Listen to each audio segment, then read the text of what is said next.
The headlines. And now to our interview with the guest of the day. I am now joined by the Senior Special Assistant to the President on Public Communication, Ajuri Ngelale, for discussion on the impact of the Naira redesign on Nigerians. Thank you very much for joining us, Mr. Ngelale. Good evening to you, my sister, and good evening to all of our viewers. All right.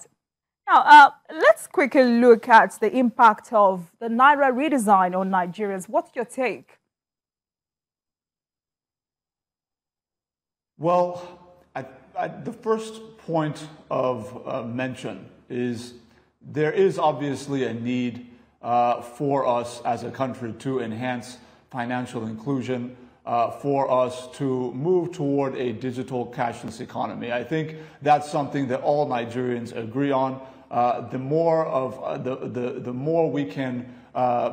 our citizens, the amount of our citizens that we can get banked will obviously have an impact on things like revenue generation, will have an impact on things like ensuring that in the case of an economic emergency, we can quickly reach the most vulnerable segments of our population quickly with the kind of digital transfers that you're used to seeing in developed countries. But with that said, it is obvious at this point to everybody that the implementation of the Naira redesign policy has been faulty, to say the least.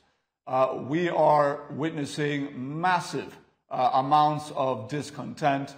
We are seeing situations where our people are being left overnight, camping outside of ATMs, hoping for the injection of new cash into those ATMs. We are seeing people on the streets boxing each other out, trying to work themselves through the doors of banking halls, hoping to access the new Naira notes. We are not going to sugarcoat what has been a fairly colossal failure with respect to the implementation of the Naira redesign policy. The intentions behind it have been good. Nigerians agree with the administration of President Muhammadu Buhari that we should clean up our elections, that we should, remove the role and power of cash on the conduct of our electoral processes. They agree with President Muhammadu Buhari's administration that digital and financial inclusion is the way to go for the future of our economy. But clearly, the Naira redesign policy, as it was initially proposed to President Muhammadu Buhari, has not been faithfully or effectively implemented according to the plan. And of course, a lot of that responsibility will lie at the feet of the implementing authorities, which of course in this case is the Central Bank of Nigeria. All right, but I must say that the pain inflicted by this policy is huge. And don't you think that, given that there are few banks around, the swapping of the old notes to the new ones should be further extended?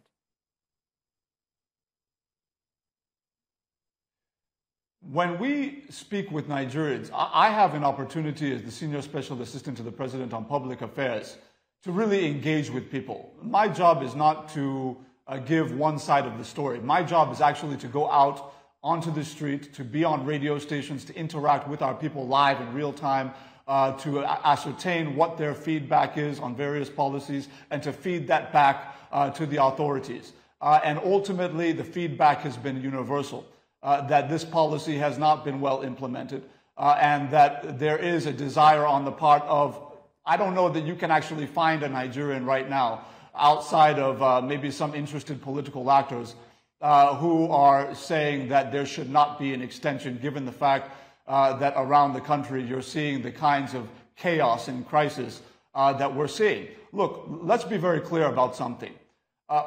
My concern in all of this is the fact that in view of all of the massive suffering we're seeing, rural communities, you have certain states, you have local governments in this country that are the size of entire states in other regions of the country. If you look at Borno State, it's geographically the size of what is larger than the entire southeastern geopolitical zone. where you have a very finite number of banking branches. You have millions of citizens living in far-flung communities who cannot access those banking branches with the limited amounts of resource of cash that they have in their hand. And their fear is that the federal government of Nigeria is, whether unintentionally or intentionally, impoverishing them overnight. That is the perception they have, whether it's right or whether it's wrong. So what we are working to do is to ensure that Mr. President is given effective and true information, that the reports that had been given by the Central Bank of Nigeria, that they had adequately supplied all banking branches in the country with sufficient amounts of the new Naira note, that this is absolutely false. It is evidential at this point. And of course, Mr. President, being the pro-people, defender of the masses that he has always been, the upholder of social justice, did the right thing when the intelligence reached him that indeed he was getting false intelligence from the central bank, which was to extend the deadline from January 31st to February 10th. Now, clearly, with the adjustment in the deadline, it was also announced that other agencies such as the EFCC and the ICPC are now actively involved in the oversight of the distribution of the new Naira notes to banking branches across the country, as well as rural cash swaps with the over 30,000 super agents that are being sent out. So there is an extra level of oversight and monitoring that has now been added to the process. But with that said, it is absolutely evident that President Muhammadu Buhari is pragmatic, and he is going to defend the masses of this country, no matter whose ox is gored. If he gets any intelligence that during the course of this 10-day extension window, that the wrong things have been done or the right things have not been done, that these new Naira notes have not been made available to the masses of our people across the urban centers and across the rural communities across the country, Mr. President has that option on the table of extending that deadline, and that will be left to his discretion. But certainly, it's going to be based on what he sees happening across the country over the next several days. Of course, we are heartened by the new information we received today from the central bank that now over-the-counter provisions of the new Naira notes will be made available to banking customers across the country up to the amount of 20,000 Naira per day. This is a good start. It does beg the question, though, why this was not in place at the very beginning of the implementation of this policy. Again, some of the issues that we are confronted with now as we assess the generality of what we're seeing in relation to the implementation of the Naira redesign policy are really the following questions.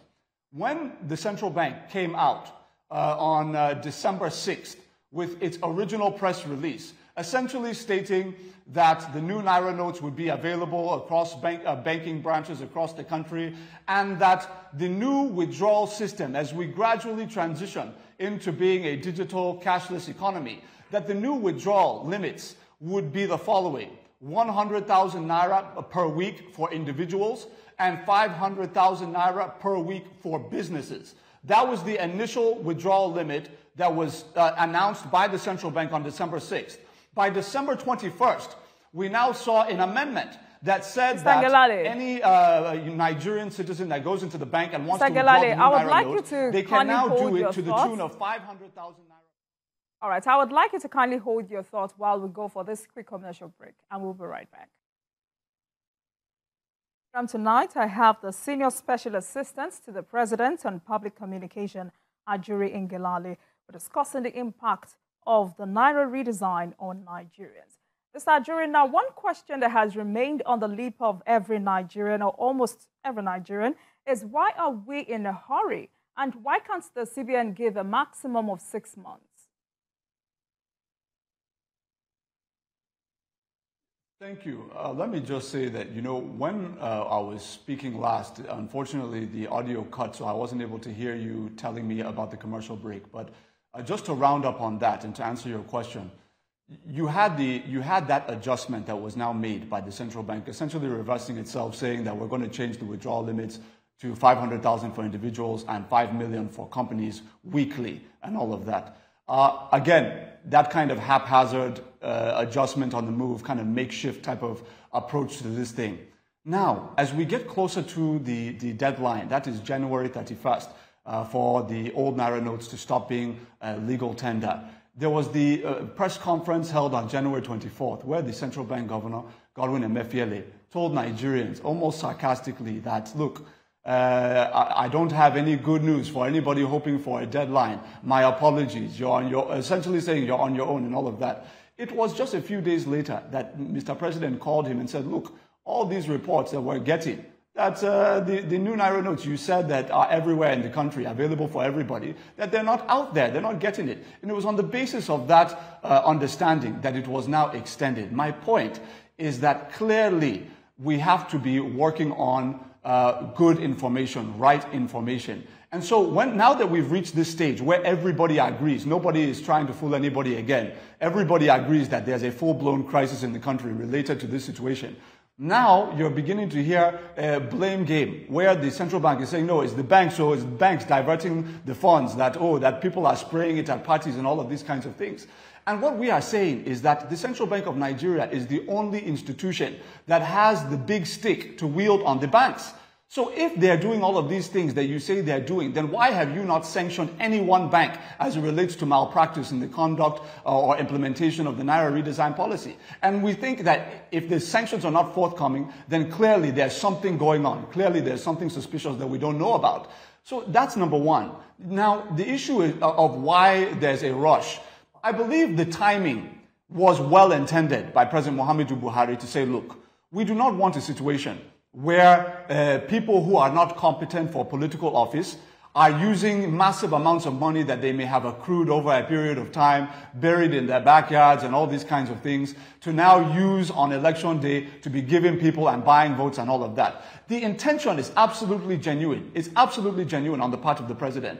But it's based on a set of false bits of information that he received from the central bank, that the new Naira notes had been effectively and sufficiently distributed to all citizens who need it, whether in the rural communities or whether in the urban centers. And on the basis of that, he felt confident that, yes, there's no going back and all of that. It was when he got contrary evidence that he now said, no, Mr. Governor, we need to adjust this thing so that the right thing is done. Our people are not going to suffer. So what we are saying is that we have seen a trend, and this is the kind of worrisome thing that I think somebody has to be honest enough to say on national television, which is this.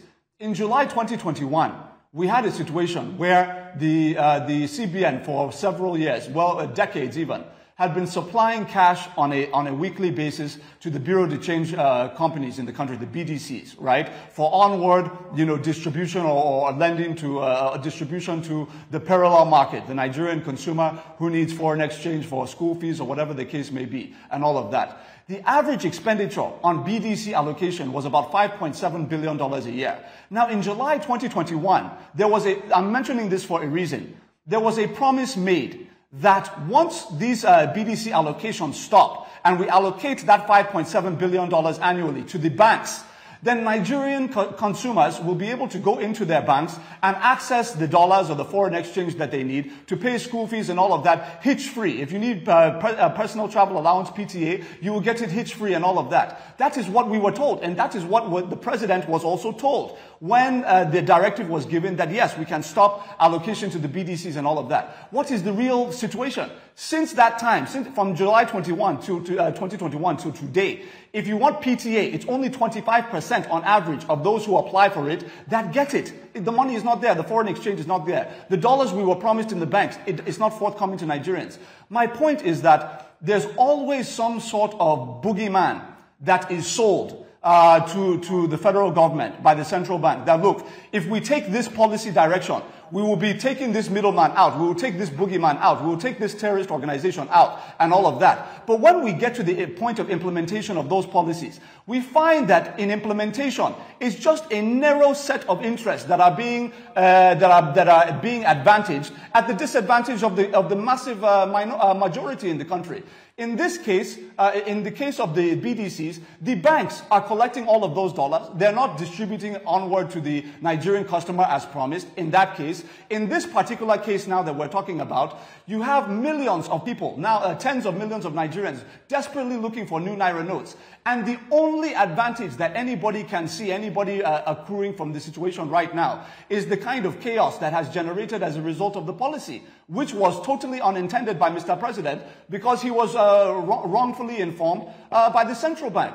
So these are the issues. We are asking the officials in the monetary authority to not hide behind the finger. Tell Nigerians what's going on. If the new Naira note is not available, tell them why it's not available. But we should stop the thing of pointing fingers at people when you know that you alone have the sanctioning power, which you are not administering. And there must be a reason for that. So when we see, for example, the presidential candidate of the People's Democratic Party, just 2 days before Mr. President's extension of the deadline, he was grandstanding. He was coming out in public. In fact, he did a very well choreographed video in Hausa telling Mr. President that he should be compassionate, that he should extend the deadline of the validity of the old Naira note in view of the mass suffering in the country, thinking that Mr. President would not extend the deadline so he would look good and Mr. President would look evil. That was the idea. Now, 2 days later, Mr. President extends the deadline. Then guess what happens?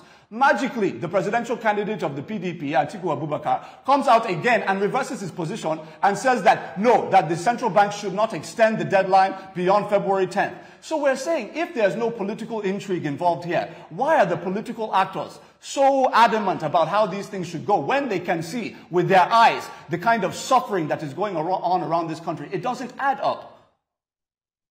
All right, interesting. Well, the governor of Kaduna State has stressed that the opposition is using this for political gains. Now, don't you think these sufferings will turn Nigerians against the ruling party, the APC? You know, Nigerians are very discerning people. We are known worldwide for that. We are a very wise set of people when you talk about the collective mind of the Nigerian people. So Nigerians are used to seeing cynical political games around election cycles. It's nothing new. The only thing new here is that what is being used as a tool for manipulation to achieve some narrow end is the use of the nation's currency, which itself is unprecedented in the way that it's being used in this kind of political environment, in the political context that it's currently being used in. Now, I think what's extremely important is for us to appreciate the fact that Nigerians know that this was a decision that was taken on the basis of some very altruistic goals on the part of President Muhammadu Buhari to advance us into a cashless digital economy, to enhance financial inclusion, to encourage rural dwellers to become banked, part of the banked population of the country, for easy access to digital transfers and the like.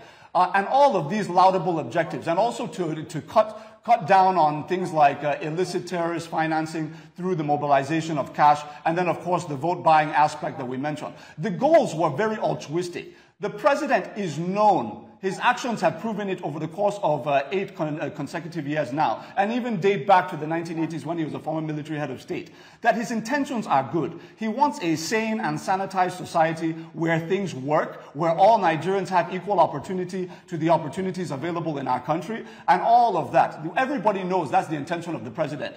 But what they also know is that there has been a tendency on the part of a group of people who feel that they have been able to identify a psychological pathway into the president's thinking, that if we can create a kind of a boogeyman, or we can create a narrative that by taking this action, we will be doing good for more people, doing good for most people, and we will be cutting off the bad people. By creating that narrative, they're able to get approvals for decisions that in implementation turn out to benefit the few people at the expense of the majority. And that is why I cited the 2021 July decision reallocating funds that were given to the BDCs to the banks. Because the promise we were given is that we'll be able to access dollars till today. It has not freely happened. And then in addition to that, my sister, by not allocating that cash to the BDCs, what happened overnight? The parallel market, Naira to dollar rate, went from what we were used to paying, 500 Naira to $1. Most Nigerians had gotten used to that. As soon as they stopped that allocation and started giving that money to the fat cats in the banking industry, what ended up happening is we have what we have now, where it was moving toward 1,000 Naira per dollar, and now has receded back to 750 Naira to the dollar, where most Nigerians actually, access foreign exchange. So we say who is winning and who is losing in all of this, and clearly it's Nigerians that are losing. Why? Mr. Ajuri, let's quickly touch on some other issues while Nigerians get some clarity. Now, what is the relationship between Asiwaju Bola Ahmed Tinubu and President Buhari like? Why is the president not very visible at Tinubu's rallies? Now, this is one of the areas where I feel that there is truly a misperception. Yes, when we talk about the Naira redesign policy implementation, I have really gone through the issues. I think the last point I need to mention, this is very important. Nobody is talking about the fact that for the last several weeks, we have seen situations where mobile transfers in the country have been totally distorted. I've been doing digital transfers, normal mobile banking operations like everybody else in this country for over a decade. I have had I've had more returned authorizations on my debit card in the last 3 days than I've had in the last 5 years. People are complaining on the street that they cannot use POS, that it's defaulting, that they're being double charged and triple charged on purchases. They're having to queue up at the banks, rectifying all of the chaos that's going on, even with mobile money. I need to make that point because it's critical for people to understand that if we're having problems with the availability of the new Naira note, is it a coincidence that on the month of an election, we are seeing what we have not seen in over a decade in terms of the distortion of Nigerians being able to do just basic mobile transfers and using POS with their debit card? Why is everything so hard? Why is everything so frustrating? These are the questions that I believe others are better placed to answer. But to now respond to your next question about President Muhammadu Buhari's participation in the campaign, let me say very quickly that this has been one area where I think for some, Mr. President will never be doing enough. Because the truth is that he has tried. He is in the process of presiding over the affairs of an entire country. He's dealing with security threats. He's dealing with economic challenges ranging from the global economic trends, distortion of supply chains, rising inflation rates around the world, rising interest rates around the world, distortions in global food supply. He's managing all of that and still trying to maintain our currency value within the ambit of very limited revenues. And he's still achieving all he's doing in terms of infrastructure, social investment, all of the things that Nigerians have seen him do in railroad, bridge, airport, seaport, power plants, dams, and all of that. All well and good. In addition to that, he is the chairman of His Excellency Asiwaju Bola Ahmed Tinubu's presidential campaign organization. He has been actively involved. Some of the things that he does that are even most impactful are things that you don't see.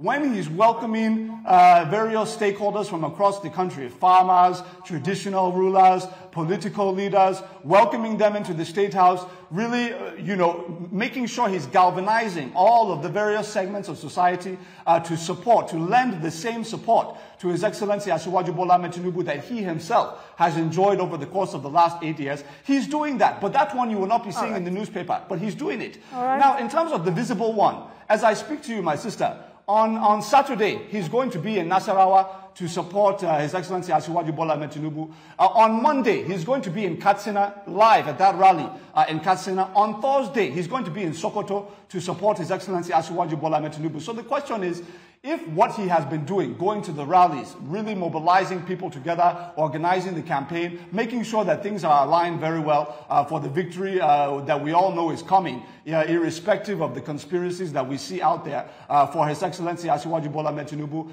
the president is doing his very best. And I think that is one thing in all of this that nobody can question. The motives and the altruism and the commitment of President Muhammadu Buhari in supporting the All Progressives Congress and supporting its presidential candidate, His Excellency Asiwaju Bola Ahmed Tinubu, who the president has gone on record as saying the APC is lucky to have as its presidential candidate. All right, thank you very much, Mr. Ajuri, for that clarity. I'm sure you understand that Nigerians need to know. Thank you very much for coming on Politics Tonight. As a Senior Special Assistant to the President and Public Communication, Ajuri Ngelale. Thank you so much once again. It's always such a privilege to be with you. Thanks for having me.